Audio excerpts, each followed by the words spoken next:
Bendito Dios, te damos gracias en esta mañana, Señor, por tu presencia en medio de nosotros, Señor. Te damos gracias por tu Espíritu Santo que está con nosotros cada día, todos los días hasta el fin del mundo. Gracias, Espíritu, porque tú eres quien nos guía, nos conduce al conocimiento de la verdad, esa verdad que es Dios mismo, que es Cristo mismo. Te damos gracias porque nos permites venir delante de tu presencia, Señor, para tener un conocimiento no solamente intelectual, Señor, sino para poder venir delante de tu misma presencia, Señor, y tener un encuentro contigo, poder desarrollar una relación de intimidad, poder ser, Señor, transformados en la medida que somos expuestos a tu palabra, Señor.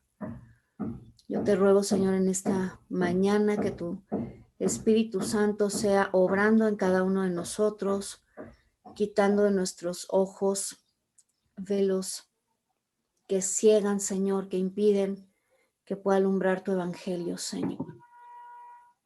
En el nombre de Cristo Jesús, te doy gracias porque estás aquí, Señor, en medio nuestro, y esa es la razón más importante, Señor, por la cual estamos aquí. Ponemos este tiempo en tus manos, Señor, y te alabamos en el nombre de Cristo Jesús. Amén. Bueno, pues empezamos con el estudio de lo que es la resurrección corporal de Jesús, y hago énfasis en esta parte de resurrección corporal, porque bueno, vamos a ver que ha habido también una serie de interpretaciones en relación a esta parte. Sin embargo, una de las pruebas más confiables que nosotros tenemos acerca de la veracidad de la identidad de Cristo como Dios es justamente el hecho de que Él resucitó, se levantó de la tumba.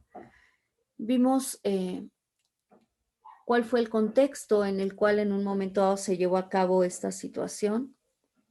Hablamos ampliamente acerca de Mateo 27. Y después entendíamos que Primera de Corintios 15 habla acerca de que nuestra fe debe estar fundamentada en la muerte y resurrección de Cristo, no solamente como un dogma, sino como una realidad, como algo que efectivamente ocurrió, porque de lo contrario no únicamente nuestra fe tendría pues un fundamento endeble, sino que además estaríamos, incluso dice Pablo, pues predicando una mentira, si Cristo dice verdaderamente no resucitó, porque la resurrección no existe, ¿no? Ese es el planteamiento que hace Pablo. Sin embargo, una de las cosas que nosotros empezamos a revisar el día de ayer es que una vez que el Señor se levantó de los muertos, decíamos, y que Él dio instrucción a sus discípulos acerca de llevar el Evangelio por todo el mundo, la gran comisión, decíamos que pasaron 50 días después de la resurrección de Cristo cuando se llevó a cabo la fiesta de Pentecostés, también conocida como Shavuot. Y este fue un hecho sin precedentes en el cual, siendo los discípulos llenos del Espíritu Santo, empezaron a predicar con gran valor, algo que veíamos que contrasta profundamente con la actitud que ellos habían tenido inmediatamente después de que Cristo fue crucificado, ¿no? Cuando estaba en la tumba, que ellos fueron a esconderse por el miedo que muy probablemente les daba el hecho de que ellos fueran perseguidos también a causa de haber sido seguidores de Cristo. Sin embargo, a raíz de esto, lo que vemos nosotros, y empezamos a revisar ayer, es que en cada una de las oportunidades que ellos tenían de hablar frente a multitudes, frente al concilio, fuera el Concilio Romano, así como el Sanedrín judío, pues ellos se levantaban nuevamente con valor, porque al hablar de la resurrección, había varias situaciones inmersas. Una de ellas era el hecho de que su mensaje confrontaba a los judíos, sobre todo el grupo de religiosos, el Sanedrín, que eran quienes en un momento dado habían tomado la determinación de llevar preso a Cristo para después crucificarle, ¿sí? Y este mensaje, pues ellos venían delante de este grupo de religiosos y se los decían de frente, ¿sí? Cómo ellos habían tomado a Jesús de Nazaret, quien había hecho milagros, quien había actuado por el poder y la unción del Espíritu Santo, pero que después ellos habían tomado para crucificarle, pero no se quedaba hasta ahí su mensaje, sino que ellos decían después: a este mismo Cristo que ustedes crucificaron, el Señor le levantó de los muertos. Nos quedamos ayer en Hechos capítulo 10, si no me equivoco, que es cuando viene Pedro a casa de Cornelio a hablar también acerca de esta situación. Y bueno, vamos a seguir avanzando para que sigamos viendo algunas otras referencias que encontramos dentro del libro de Hechos acerca de esta predicación del mensaje central que se da en los Hechos, que es la muerte y la resurrección de Cristo. Sí. Vamos a Hechos capítulo 13, que aquí nos habla acerca del comienzo de la obra misionera en la iglesia en Antioquía. Dice que Bernabé, Simón, Lucio, Manaén y Saulo, dice, estando estos ministrando al Señor y ayunando, dijo el Espíritu Santo: apartadme a Bernabé y a Saulo para la obra a la que los he llamado. Y habiendo ayunado y orado, les impusieron las manos y los dejaron marchar. Vemos cómo empieza la obra misionera de los apóstoles, y vamos al verso número 27, donde ellos empiezan a hablar de este mensaje, ¿no? Y dice: porque los que habitan en Jerusalén y sus gobernantes no reconocieron a hablando acerca de Jesús el Mesías, dice, ni las voces de los profetas que se leen cada sábado, cada Shabbat, las cumplieron al condenarlo. Y no hallando causa alguna de muerte, pidieron a Pilato que lo matara. Y cuando cumplieron todas las cosas que habían sido escritas acerca de él, bajándolo del madero, lo pusieron en un sepulcro. Pero Dios lo levantó de entre los muertos y se apareció durante muchos días a los que subieron juntamente con él de Galilea a Jerusalén, los cuales son testigos ante el pueblo. Algo que mencionábamos acerca de este mensaje es que no únicamente ellos iban a predicar creyendo que el Señor se había levantado y que se les había aparecido a ellos de forma privada, sino que al predicar ellos tenían la certeza de que dentro del grupo de personas a los que ellos hablaban se encontraban ciertamente personas que habían también sido testigos de un Cristo vivo, de un Cristo que efectivamente había llevado a cabo un ministerio que había sido bien conocido, que después de manera pública había sido tomado para ser crucificado. Estos son acontecimientos, vuelvo a repetir, que se llevaron a cabo a la luz y que eran del conocimiento de todo Jerusalén, ¿sí?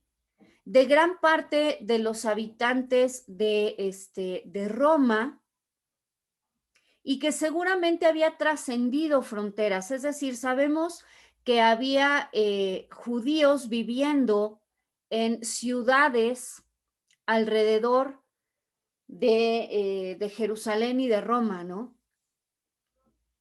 En ciudades griegas, como era el caso, por ejemplo, de Pablo, que comentamos anteriormente. Él era de Tarso, una ciudad en Turquía, en la actual Turquía, ¿de acuerdo?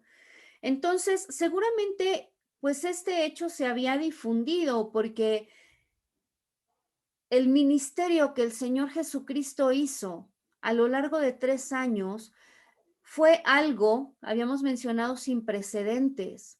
Él llevó a cabo milagros que no tenían un antecedente histórico, como el abrir los ojos de ciegos de nacimiento, como el hacer a andar paralíticos, como el limpiar leprosos, como el resucitar muertos. Y por supuesto que este tipo de cosas, pues se iba corriendo la voz de tal suerte que gente que probablemente tenía familiares, amigos que estaban en necesidad, pues pasaban la voz para que ellos pudieran acercarse y también recibir de Cristo un milagro. Entonces su ministerio era un ministerio público. Por supuesto que cuando él fue crucificado, esto fue del conocimiento público, no solamente de los judíos, ¿sí? Y de la misma forma, su resurrección. Y esto es un punto muy, muy importante porque parte de lo que vamos a ir entendiendo no es solamente la trascendencia y el significado que tiene la resurrección de Cristo de manera personal, que es tan importante, pero también es necesario que nosotros sentemos las bases para entender que la resurrección es un hecho históricamente comprobable. No es únicamente un dogma de fe, o sea, no es algo que nosotros creemos, pero que no tenemos suficiente evidencia para confiar en ello. ¿Sí? En ese sentido, sigo leyendo y repito este mismo verso 30 y 31 dice, pero Dios lo levantó de entre los muertos y se apareció durante muchos días a los que subieron juntamente con él de Galilea a Jerusalén. Hay quienes de pronto tenemos la idea de, bueno, Cristo murió, resucitó, y una vez que resucitó, pasaron 1 o 2 días que se presentó solo a sus discípulos y después de eso ascendió. Y no es así. El Señor Jesucristo, dice la palabra, que estuvo apareciéndose en reiteradas ocasiones, ciertamente a sus discípulos, pero también a grupos de gente diversos, grupos grandes y a lo largo de un periodo de aproximadamente 40 días. Se apareció, dice, durante muchos días a los que subieron juntamente con él de Galilea a Jerusalén, los cuales son sus testigos ante el pueblo. Y decíamos que ellos están predicando este mensaje muy, muy cercano al tiempo que ocurrió, es decir, no habían pasado ni siquiera 2 meses cuando ellos ya estaban hablando acerca de este mensaje. De tal manera que si ellos estuvieran hablando una mentira, que fuera comprobable el hecho de que el cuerpo de Cristo permanecía en la tumba, hubiera sido muy fácil para los disidentes o para los enemigos, vamos a hablar de los mismos religiosos judíos, decir, eso que ustedes predican es una mentira y se los vamos a demostrar porque el cuerpo está en esta tumba. Sin embargo, en el registro histórico que hay acerca de esto, no vemos en ningún momento que alguien se levante para contradecir lo que ellos están predicando. Y decíamos, ellos le están predicando en un ámbito totalmente hostil, en el cual esta predicación les costaba ser perseguidos, ser apedreados, ser confrontados, encarcelados, y ellos sabían incluso que el predicar este evangelio podía costarles incluso su propia vida. No obstante, ellos hablaban con valor respecto a esto. Voy a seguir leyendo. Dice, nosotros también nos traemos las buenas nuevas de la promesa que fue hecha a los padres, pues Dios la ha cumplido a nosotros, sus hijos, resucitando a Jesús, como también está escrito en el Salmo 2, mi hijo eres tú, yo te he engendrado hoy, y que lo levantó de entre los muertos para nunca más volver a corrupción, lo ha dicho así.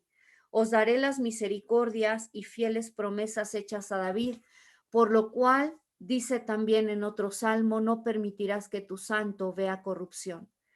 Lo que están haciendo aquí es sentar el precedente de que esta resurrección había sido profetizada miles de años antes, siquiera del advenimiento de Cristo.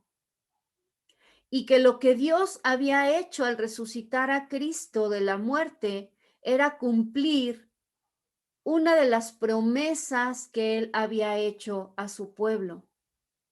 Y esto es también muy importante porque nos da a nosotros como hijos de Dios la certeza de que las promesas que Él nos ha hecho, dice la palabra, que Él las cumplirá.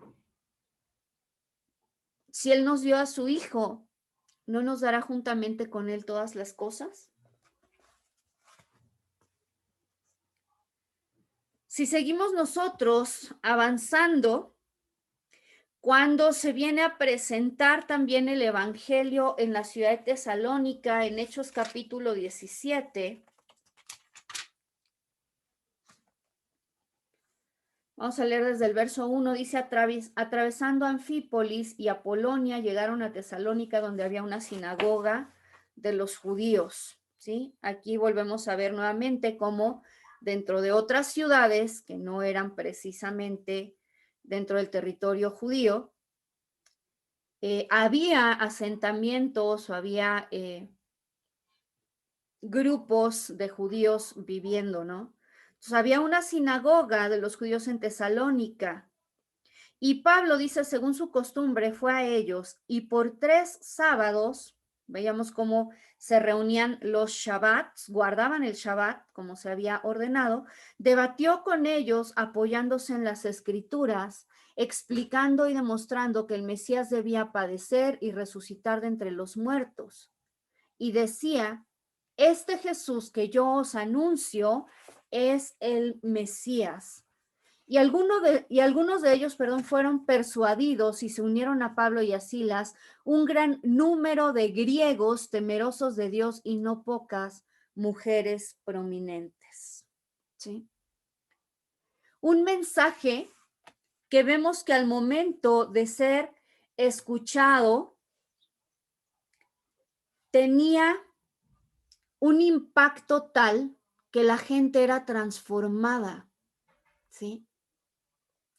Ahora es muy interesante lo que plantea esta escritura, porque lo que vemos es que está Pablo, un judío, hablando en una sinagoga a un grupo de judíos. ¿Esto qué quiere decir? Que este grupo de personas tenían conocimiento acerca de lo que decía la palabra de Dios, es decir, el Tanaj, la Torá y los profetas acerca del advenimiento del Mesías. El pueblo de Dios estaba esperando que el Señor cumpliera su promesa al mandar un libertador, un ungido, eso es lo que significa la palabra Mesías. Y ellos escudriñaban la palabra de Dios respecto a quién sería esta persona, en dónde nacería y demás. O sea, para ellos no era ajeno. Por eso lo que dice esta parte es que fue a ellos, dice, y por 3 sábados debatió con ellos apoyándose en las escrituras. Recuerden que algo que mencionábamos acerca de Pablo es que él era un hombre estudioso de la palabra de Dios. Era un erudito, alguien que conocía a profundidad las profecías que había acerca de quién sería el Mesías. Y dice, explicando y demostrando, dando pruebas, dando evidencias acerca de que el Mesías debía padecer y resucitar de entre los muertos. con esas evidencias en la palabra de Dios, decía, este Jesús que yo os anuncio, Él es el Mesías. Pablo hablaba con certeza, reconociendo que en Cristo se habían cumplido las profecías que hablaban acerca del Mesías y que parte de ese cumplimiento implicaba también su muerte y su resurrección. ¿De acuerdo? Ok, si seguimos avanzando, ahí mismo en el capítulo 17, vamos al verso 30. Aquí vemos que ya se encuentra en Atenas. Y aquí en Atenas, verso 17 dice, así que discutía en la sinagoga con los judíos y los que temían a Dios, y en la plaza cada día con los que acudían también casualmente. Incluso, dice, algunos de los filósofos epicúreos y estoicos debatían con él. Recordemos que aquí los filósofos, tanto los epicúreos como los estoicos, son filósofos griegos, es decir, no tienen un trasfondo judío, un conocimiento acerca de las escrituras. Y algunos decían, ¿qué querrá decir este charlatán? Y otros, parece ser predicador de dioses extraños. Recordemos, en el pensamiento griego, pues ellos no tenían el conocimiento, digamos, del Dios bíblico, del Dios de los hebreos. Dice, entonces, tomándolo, pues, lo condujeron al Areópago y le preguntaron, ¿podemos saber qué es esta nueva doctrina que enseñas? Dice, porque traes a nuestros oídos algunas cosas que sorprenden. Queremos, pues, saber qué significa esto. Entonces, este es el mensaje que Pablo da en el Areópago a la gente de Atenas. Vemos aquí que estaban reunidos tanto un grupo de judíos como grupos también de griegos, y es cuando Pablo les hace mención acerca de que pues ellos adoran a un número de dioses y que tienen incluso un santuario al Dios desconocido. Y entonces él toma esto para empezar a hablarles acerca del Señor. Vámonos al verso 30 al 32 y dice así, pues bien, Dios, pasando por alto esos tiempos de ignorancia, ahora manda a todos los hombres en todo lugar que se arrepientan, por cuanto ha establecido un día en el cual va a juzgar la humanidad con justicia por medio del varón que designó, presentando a todos garantía de ello, cuando lo resucitó de entre los muertos. Algo que vemos que es muy importante es que el mensaje central de los apóstoles a lo largo de todo este tiempo es la muerte para redención de pecados, el arrepentimiento y la resurrección de Cristo. ¿Sí? Ese es el mensaje central que ellos están dando a conocer. Voy a seguir leyendo. El verso 32 dice, pero cuando oyeron resurrección de muertos, unos se burlaban y otros dijeron, ya te oiremos acerca de esto en otra ocasión. Así que Pablo salió de en medio de ellos. No obstante, dice la palabra, algunos varones creyeron y se unieron a él, entre ellos Dionisio, el Areopagita y una mujer de nombre Damaris y otros con ellos. De ahí vamos a avanzar a Hechos capítulo 26.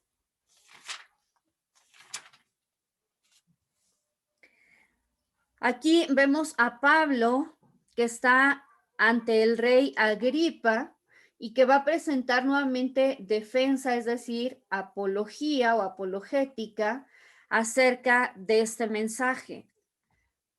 Vamos a leer a partir del verso 21. Dice así. Por causa de esto, unos judíos me prendieron en el templo e intentaban matarme. Se está refiriendo a que fue aprendido a causa del mensaje que él estaba anunciando. Dice, pero con la ayuda de Dios persevero hasta este día, testificando tanto al pequeño como al grande, no diciendo más que lo que los profetas y Moisés dijeron que iba a suceder. Nuevamente vemos que está fundamentando su mensaje en la palabra. Y dice así, que el Mesías había de padecer y que siendo el primero en resucitar de los muertos, iba a proclamar luz tanto al pueblo como a los gentiles. ¿Sí? Nuevamente haciendo referencia acerca de la resurrección de Cristo, pero también del mandato que él mismo había recibido de predicar no únicamente a los judíos, sino también a los extranjeros, a quienes no lo eran. ¿De acuerdo? Si nosotros seguimos leyendo, encontramos entonces en el libro de Hechos. Perdón, Leslie, el versículo este último que acabas de leer, ¿cuál fue? Sí, claro, es el verso 23 del capítulo 26, Margarita. 26, 23, gracias. ¿Y de qué? Dice, cuando el libro de Hechos termina, entonces Pablo se encuentra en Roma esperando ser presentado ante el César. Y bueno, observando el claro patrón de lo que había dicho a todos los que le escucharon, pues quedan pocas dudas de lo que le dijo al gobernante, que Cristo había sido levantado también de entre los muertos y que esto lo hacía la suprema autoridad en la tierra, ¿sí? Él presenta el hecho de la muerte y resurrección de Cristo como un argumento de que Cristo era el Mesías, el Hijo de Dios, ¿sí? Que era necesario que la gente recibiera este mensaje para arrepentimiento, dado que en un momento dado vamos a presentarnos todos delante del trono para juicio, ¿sí? Ahora, si nosotros nos ponemos a analizar cómo ha venido cambiando el mensaje a lo largo de la historia, de tal manera que el mensaje ahora se ha centrado como hacia la parte del amor de Dios, lo cual ciertamente es muy importante y es el motor, vamos a decirlo, para enviar a Cristo a salvar a la humanidad.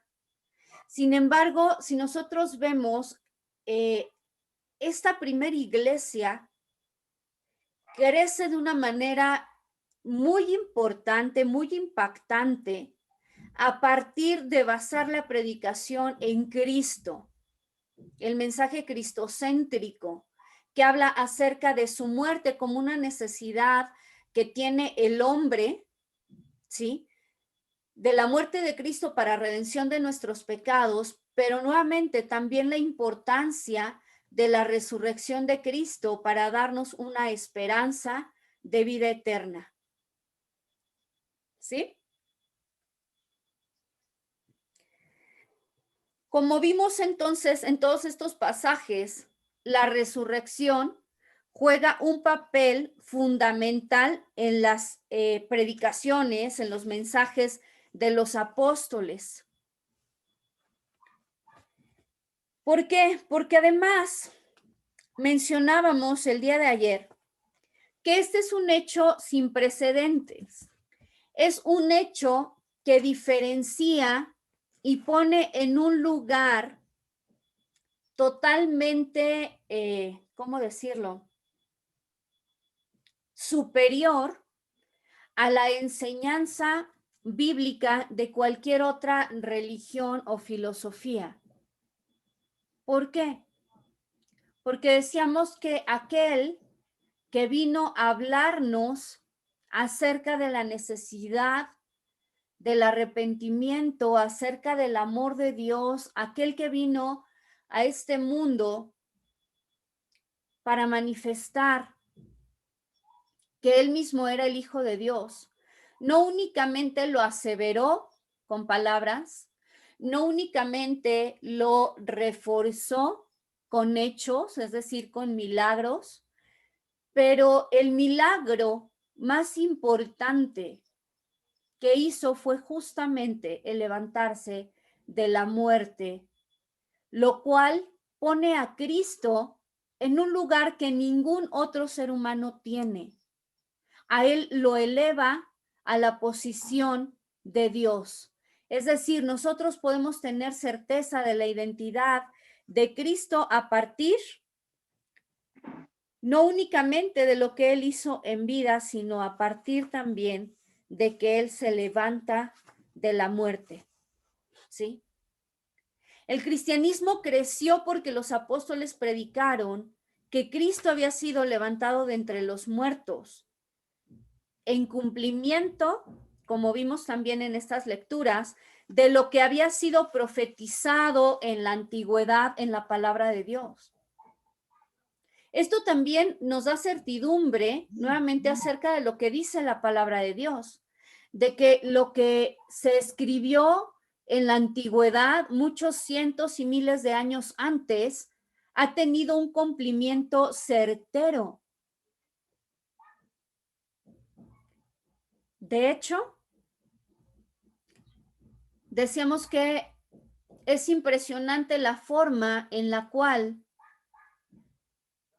el nacimiento de Cristo, su muerte y resurrección son el cumplimiento de tiempos precisos establecidos por Dios. Nosotros vemos una sincronía en los eventos en la vida de Cristo con todo lo que se profetiza en la antigüedad acerca de él, que no deja lugar a duda para que nosotros podamos tener la certeza acerca de quién es él, de su deidad. La muerte de Cristo satisfizo las demandas de justicia cuando el hombre rompe la ley de Dios. Su vida de perfección lo calificó para ser el Cordero de Dios, que quita el pecado del mundo. Un Cordero sin mancha y sin mácula. El Evangelio, escrito por 4 apóstoles, por 4 testigos de primera mano de la obra de la vida de Cristo, así como las cartas de Pablo, no se habían escrito en ese momento. Nosotros hoy tenemos la bendición de tenerlas. Pero en ese momento lo que había era únicamente el Antiguo Testamento. Y este fue el fundamento para el crecimiento de la iglesia. El hecho de que el Señor Jesucristo viniera a cumplir lo escrito por él en la palabra de Dios. Así que el núcleo central del mensaje fue la veracidad de la resurrección de Cristo. Pero insisto, no como un dogma de fe carente de evidencia, sino como un hecho histórico comprobable. Ellos hablaban con la certeza que les daba el saber que habían presenciado todo esto. Y no estamos hablando de cualquier cosa.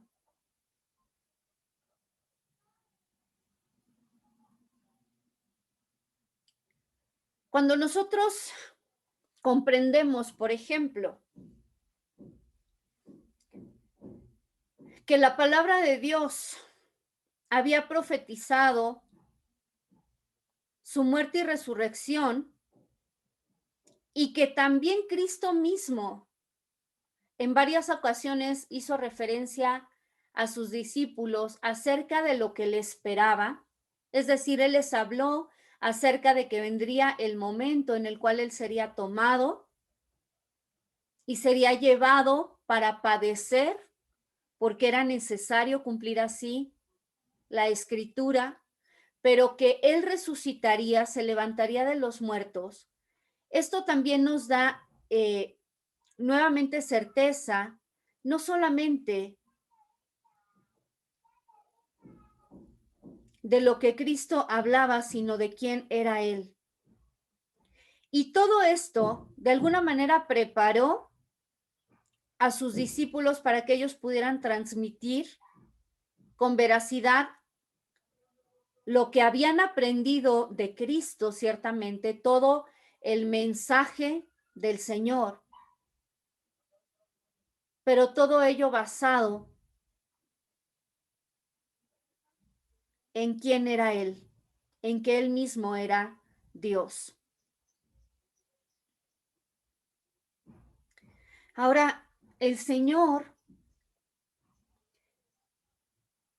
personalmente ha preservado su palabra, porque todo esto que ocurrió en la vida de Cristo y que también ya tuvimos oportunidad de estudiarlo, se empieza a plasmar en los evangelios y en las cartas tanto de Pablo como de otros apóstoles, que son las que hoy nosotros tenemos como evidencia de primera mano acerca de que todos estos acontecimientos realmente ocurrieron. ¿Sí? Pero no es la única evidencia, como vamos a ver posteriormente. Jesús hizo un encargo muy preciso a sus discípulos de difundir su mensaje a todas las naciones, pero también les hizo una promesa que solamente podría cumplir de haber resucitado. Él les dijo: yo estaré con ustedes todos los días hasta el fin del mundo.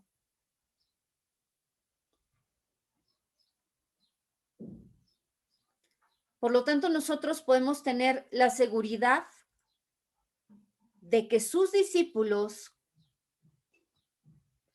transmitieron el mensaje del Señor fielmente y lo repitieron desde ese primer momento en Pentecostés hasta el resto de sus vidas. Se convirtió en su misión de vida. El llevar el mensaje del Evangelio, el mensaje de la cruz y la resurrección de Cristo por el mundo.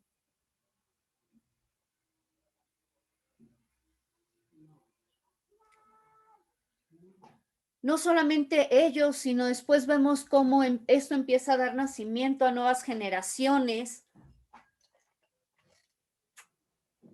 que iban transmitiendo el Evangelio. Por lo tanto, es que existen otras evidencias históricas, extrabíblicas, vamos a decir, que confirman la realidad de que Cristo resucitó. Por ejemplo, les voy a leer un párrafo de un escrito de Clemente, quien sucedió a Pedro, en Roma, ¿sí? Y dice así este fragmento: los apóstoles recibieron el evangelio del Señor Jesucristo y Jesucristo fue enviado por Dios. Cristo, por lo tanto, es y viene de Dios, y los apóstoles son y vienen de Cristo. Ambos eventos entonces ocurrieron por la voluntad de Dios. Recibiendo sus instrucciones y llenos de confianza en la resurrección de nuestro Señor Jesucristo y confirmados en la fe por la palabra de Dios, salieron con la convicción total en el Espíritu Santo, predicando las buenas nuevas de que el advenimiento del reino de Dios está por llegar. ¿Se dan cuenta? Dice aquí: recibieron sus instrucciones y llenos de confianza en la resurrección. El hecho de la resurrección es un hecho que nos puede dar confianza de que si el Señor venció a la muerte, nosotros también podremos tener vida eterna si creemos en Él. Sigo leyendo esa parte, dice, predicaron en la ciudad y en el campo y nombraron a sus primeros conversos, probándolos en el espíritu como obispos y diáconos de los futuros creyentes.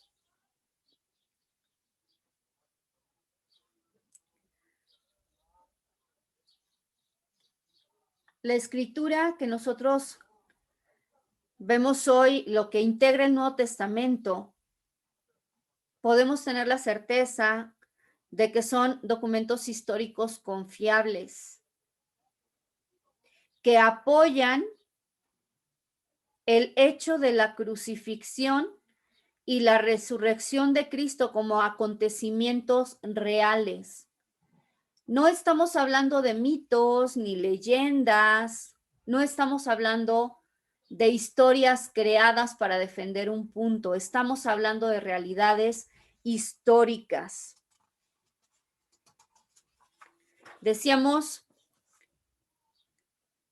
que todo esto tiene un significado muy importante. Primero, en que nosotros podemos tener la certeza acerca de la identidad de Cristo. El significado, pues, de la resurrección para nosotros es, primero, para quienes están tomando notas, el tener la certeza de quién es Cristo. Vamos a leer Romanos capítulo 1.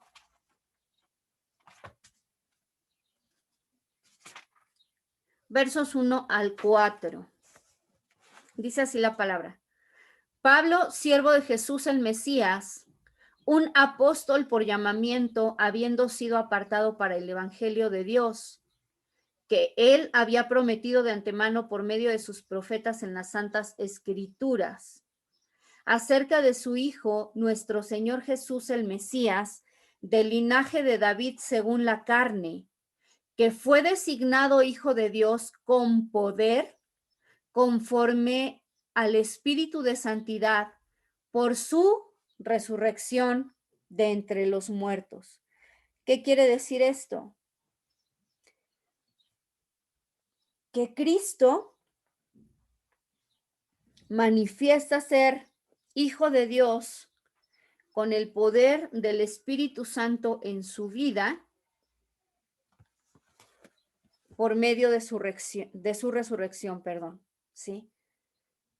Es decir, la resurrección pone en evidencia que Jesús ciertamente era el Hijo de Dios.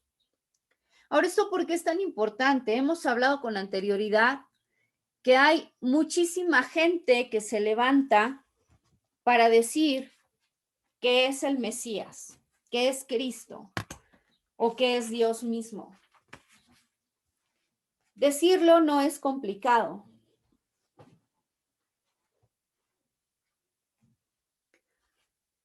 Pero Cristo no únicamente lo dijo, sino que lo demostró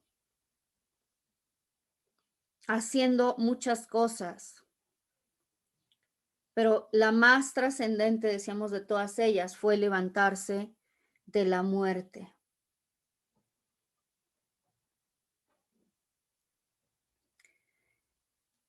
Además de nosotros poder confirmar la identidad de Cristo, el hecho de que Él resucitara es para nosotros evidencia acerca de la vida después de la muerte. Eso también es sumamente importante, porque en nuestros días mucha gente piensa que la vida termina en la muerte, termina en la tumba, no hay nada más allá. Y la forma en la que nosotros pensamos no únicamente acerca de nuestra vida en esta tierra, sino de lo que hay después, determina el cómo nos conducimos en esta tierra.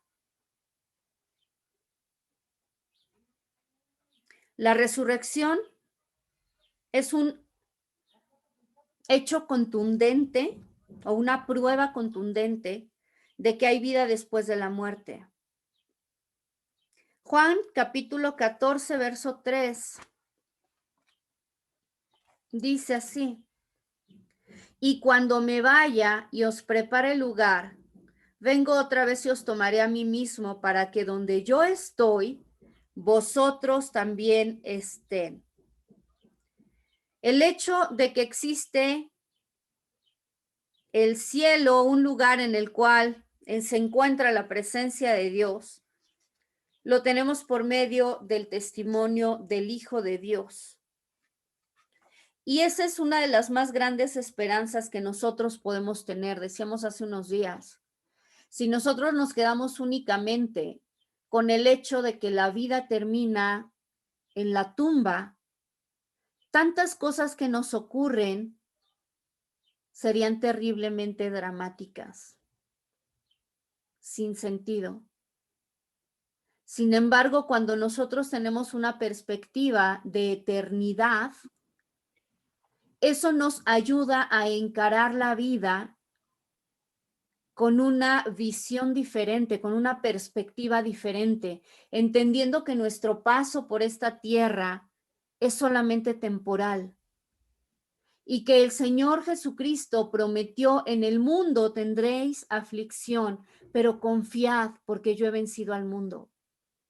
Nuestra confianza no está en lo que podamos vivir en esta tierra, porque sabemos que va a haber aflicción, pero nuestra confianza está en que hay una vida después de la muerte en la cual encontraremos plenitud, en la cual estaremos en la presencia del Señor.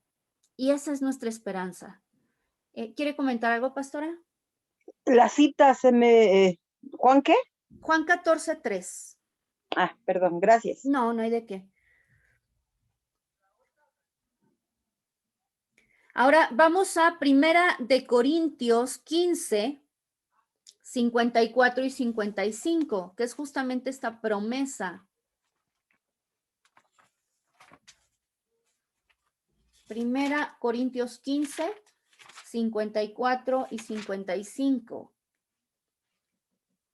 Dice así: porque es necesario que esto corruptible sea vestido de incorrupción y esto mortal sea vestido de inmortalidad. Y cuando esto corruptible se vista de incorrupción y esto mortal se vista de inmortalidad, entonces dice, se cumplirá la palabra que ha sido escrita: sorbida es la muerte en victoria. ¿Dónde está, oh muerte, tu victoria? ¿Dónde, oh muerte, tu aguijón?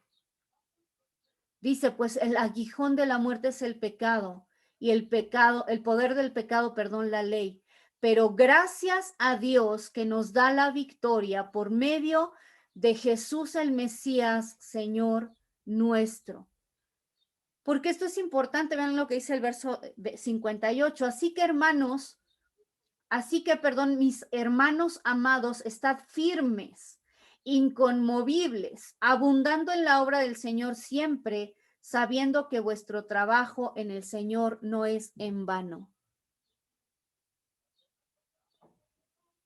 Si la vida se acaba en la muerte, dice el dicho, pues comamos y bebamos que mañana moriremos. Lo dice aquí mismo Pablo. Dicho de otra manera, en términos coloquiales actuales, la vida está para disfrutar. Yo no sé si mañana voy a morir. Y eso, pues entonces nos centra en una vida nihilista, una vida centrada absolutamente en el placer, pensando que el placer es lo que nos va a llenar. Sin embargo, cuando nosotros tenemos una perspectiva de eternidad, eso nos capacita para estar dispuestos, como lo estuvieron todos los apóstoles, a incluso entregar su vida por la verdad, por defender algo que ellos sabían que era cierto, ¿sí?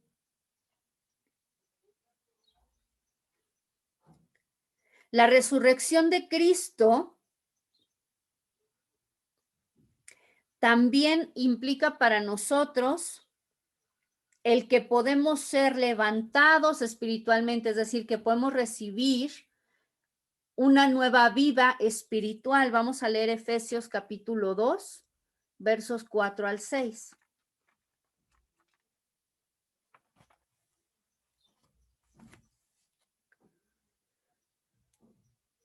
Pero Dios, que es rico en misericordia, por su gran amor con que nos amó, dice, aun estando nosotros muertos en pecados, se refiere a nuestro espíritu, nos dio vida juntamente con el Mesías. Por gracia habéis sido salvados.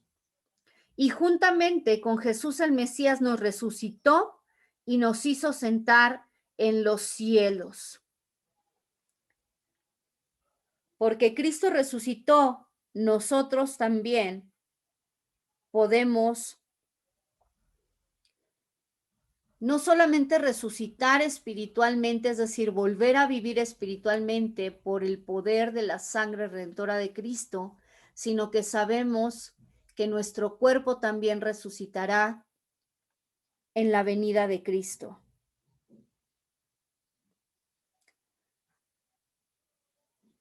La resurrección también confirma que viene un juicio. Vamos a leer Hechos 17:30.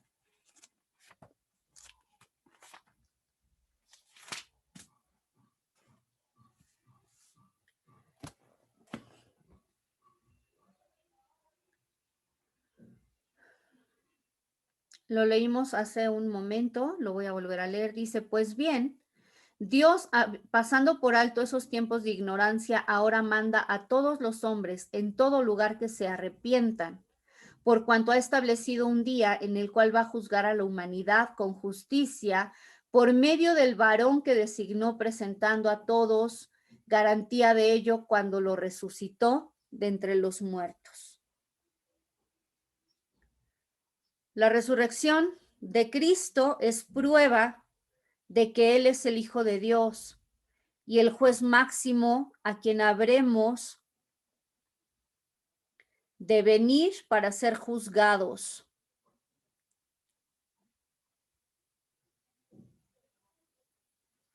La palabra de Dios nos habla en diversas ocasiones acerca de esta realidad que es el juicio que Dios va a ejecutar al mundo.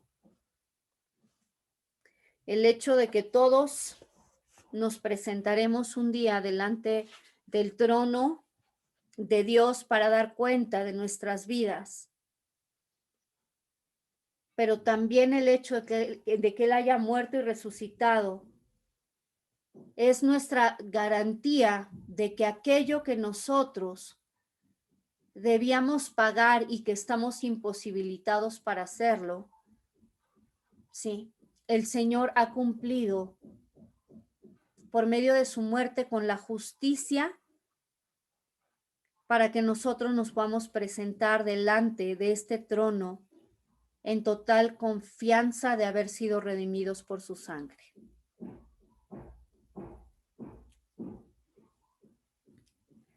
El mensaje de la resurrección, como vemos entonces, es un mensaje fundamental que nosotros en la actualidad también debemos estar predicando, porque es un mensaje que trae certidumbre, que trae esperanza, que trae confianza en Cristo. Que si Él fue capaz de levantarse de los muertos, junto con eso, Él puede hacer cualquier cosa. Recuerden, en el mundo hay esta frase que dice, todo tiene solución menos la muerte.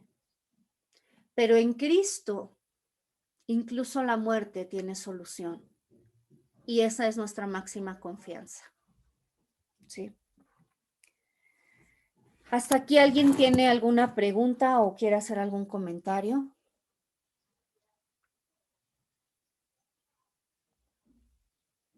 ¿No? Vamos a cerrar entonces el día de hoy con una oración.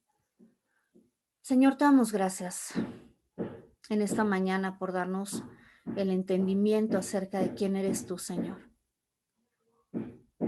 no únicamente estuviste dispuesto a venir a entregar tu vida, Señor, en rescate por nosotros, sino que con poder te levantaste, Señor, de entre la muerte, arrebatando, dice tu palabra, el poder a aquel que tenía el imperio de la muerte. Esto es al diablo, Señor. Tú eres vida. Y la palabra de Dios dice que quien cree en ti, aunque esté muerto, vivirá. Nos has dado vida espiritual, Señor, nos has dado también la promesa de vida eterna, pero también nos das la posibilidad de una vida transformada en nuestro andar en esta tierra. Te damos gracias porque entendemos que toda esa obra es tuya, Señor. Te damos gracias porque podemos confiar en lo que dice, Señor, Romanos, que si el poder o el espíritu que levantó a Cristo Jesús de entre los muertos mora en nosotros, ese mismo espíritu nos vivificará. Tenemos esperanza en un Dios vivo, tenemos esperanza en un Dios de poder, tenemos esperanza en un Dios que ha hecho todo y que cumplirá cada una de sus promesas para nosotros. Señor, permite que de la misma manera nosotros también podamos ser fieles a ti, Señor, permanecer firmes en esa esperanza, Señor, como dice tu palabra. El que está firme en esta esperanza se purifica, así como yo soy puro. Señor, enséñanos a andar en santidad. Enséñanos, Señor, a ser congruentes en nuestra forma de vida.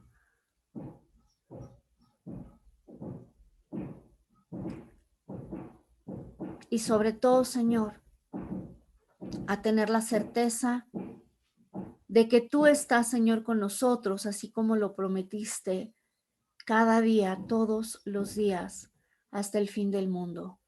Que no estamos solos, que no estamos huérfanos, que tu Espíritu Santo está con nosotros a cada momento, capacitándonos para que podamos vivir, Señor, en victoria sobre el pecado, Señor, y sobre el poder de la muerte en nosotros, que es temor. Que nosotros ahora podamos vivir en la libertad que nos da el saber, Señor, que nuestra vida no termina en esta tierra, sino que el partir de aquí es para poder mirarte a ti, Señor, cara a cara, para encontrarnos contigo, Señor, y que ese sea no solamente nuestra esperanza, Señor, sino nuestro anhelo más profundo. Como decía Pablo, me encuentro en un dilema porque yo quisiera seguir aquí por causa de ustedes para que la gente siga conociendo de Cristo. Pero aún más quisiera partir de aquí para estar delante de la presencia de mi Señor. Que podamos entender, Señor, la belleza que significa, Señor, dejar este mundo para estar en tu presencia. Y que en esa esperanza, Señor, podamos sentir la paz que representa que nuestra vida está en tus manos. Te damos gracias en esta mañana por tu palabra, Señor. En el nombre de Jesús. Amén.